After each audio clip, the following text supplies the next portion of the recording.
নমস্কার বন্ধুরা।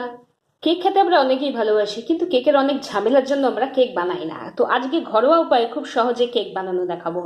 আমার কাছে কিছু বিস্কিট ছিল এবং কিছু কিছু নরম হয়ে গেছিল, বর্ষাকাল তো। তো সেই বিস্কিটগুলোকে আমি ছোট করে টুকরো করে নিয়েছি। সেগুলোর মধ্যে ক্রিম বিস্কিটও আছে আর এমনি বিস্কিটও আছে, আর সেখানেই কিছু গুঁড়ো করে নিয়েছি। এবার আরো বাকিগুলো গুঁড়ো করে নিয়ে আসছি। দেখুন, বিস্কিট পুরো গুঁড়ো করে নিয়ে এসেছি। এবার এরকম একটা ছাঁকনি দিয়ে ছেঁকে নেবো, কারণ কিছু গোটা গোটা অংশ থেকে যেতে পারে যেটা কেকে একটুও মিলবে না। ভালো করে ছেঁকে নিয়েছি। আর এর মধ্যে যেহেতু বেকিং সোডা, পাউডার, চিনি সব দেওয়া রয়েছে, আমি কিচ্ছু দিচ্ছি না। এর মধ্যে অল্প করে মিলিয়ে দেবো দুধ। একটু মেলাবো আর পাতলা করতে থাকবো। দেখুন, খুব সুন্দর একটা ভালো পাতলা ব্যাটার হয়ে গেছে। এর উপর আপনি চাইলে কাজু কিশমিশ ছড়িয়ে দিতে পারেন। এবার এইটাকেই এই বক্সের মধ্যে আমি তেল মাখিয়ে বেক করতে দেবো। বেক করতে 45 মিনিট সময় লাগবে।